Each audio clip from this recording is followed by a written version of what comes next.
recommendations for healing cavities.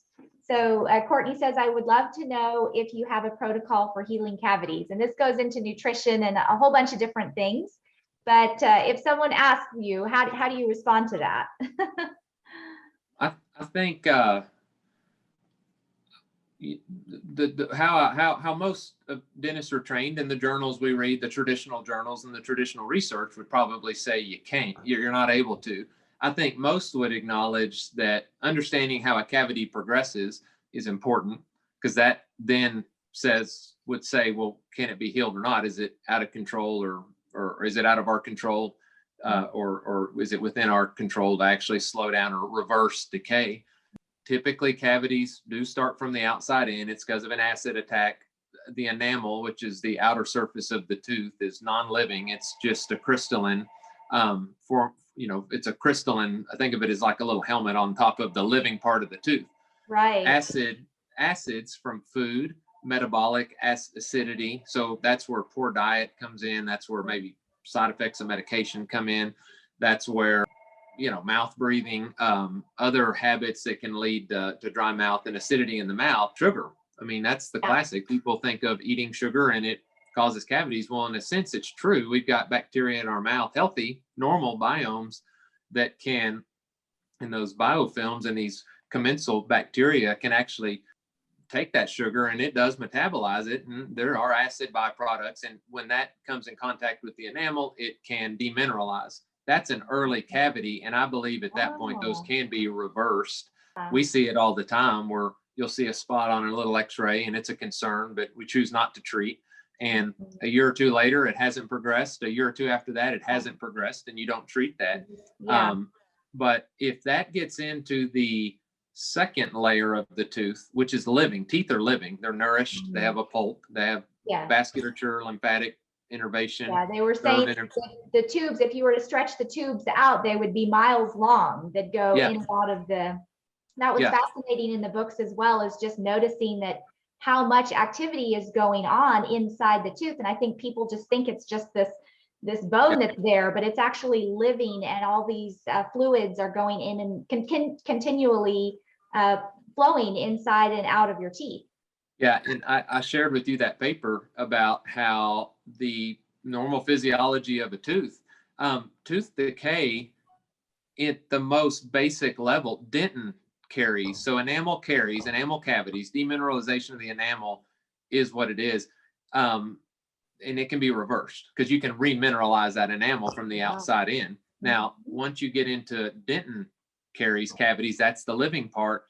It's inflammation. So it's the acids, it's the acids from the byproducts of the food we're eating or what's getting drawn in that inflames that tissue. And our body's response is it does all its biochemical, response to put these proteases in. And that's the hole that you get, is that dentin starts to break down because it's trying to slow down the progression to where it doesn't get into the pulp, which will kill the tooth. And so once you get cavities into the dentin layer, I won't say that using good health practices and different methods that are all over the place. I mean, they can be anywhere from natural to stuff that we can do in office that you hope can slow that down. But once you get into a significant decay into that second layer of tooth and it starts encroaching on the pulp, there's not a lot. I mean, that's where an intervention's needed. That's where a filling's done or something else. I mean, oil pulling's great. That's actually been shown to slow that down. It modulates the acidity. Can you briefly describe what that is? Because probably some people don't know. You basically take coconut oil and swish it for a few minutes in your mouth. Yeah. Oil has an alkalinizing effect in general. So basically oil pulling is, I can't do this. I can do a lot and tolerate a lot. I don't like having oil in my mouth for 3, 4, 5 minutes. But the idea is you put oil in, and the oil has positive effects on the soft tissue and the hard tissue. I think what it does is think of the mouth as more of an ecology, that there's biomes in the mouth, and these biomes need certain acidity. They need a range of optimal conditions to thrive in.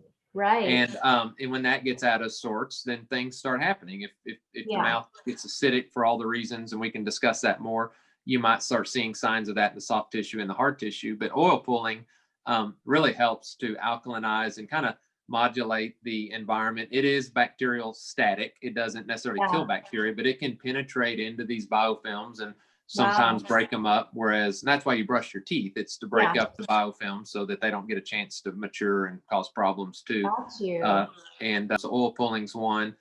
You know, I'm basing a lot on that article that I did share with you, and it comes a lot. You may probably bring up Weston Price later, but a lot of this newer kind of systemic theory is based in what Weston Price was onto and was right about 100 years ago, which there's more at play. There's the health of there's the health and the nutrient density of the food and the fat soluble essential vitamins and the minerals that nourish the tooth from the inside out, and that change the physiology of the mouth, you know. And so I would say if we start seeing certain patterns of cavities, this is common around nursing pregnant and nursing mothers. Yes. And there's a reason. There's a hormonal shift, and unfortunately fortunately the body is prioritizing what it needs to be prioritizing, but you do sometimes see a big change, and that's common. You hear that with old ladies that come in that tell me 50 years ago their teeth were fine until they had their first babies. It's when those extra stressors come in, life changes and things. And then Dr. Mining also talked about that calcium phosphorus balance, and how if your calcium gets too high or your phosphorus gets too high, if you have too much sugar in your diet or too much caffeine or too much white flour products, that throws your calcium phosphorus levels off balance. And then, your body ends up taking calcium from your bones and putting it in places that you don't want it to be, like you're getting a heart attack or something. Yep. But yeah. And then also what Dr. Price found was that in the traditional cultures and people, the primitive places, that there was like 10 times more or higher levels of calcium and phosphorus, and 4 times higher levels of fat soluble vitamins A, D, and the X activator, which we now know is K2. So I know that mineral balance is really important.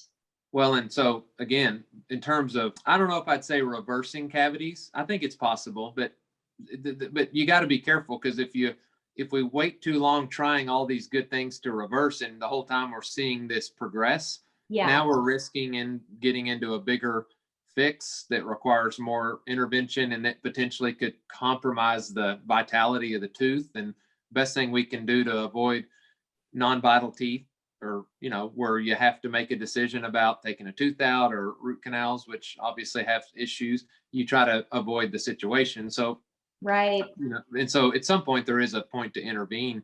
So, but K2 may not reverse it, but I have seen enough where you start seeing some real patterns of decay, whether it be in, again, nursing moms or men. It's irrelevant to age and sex.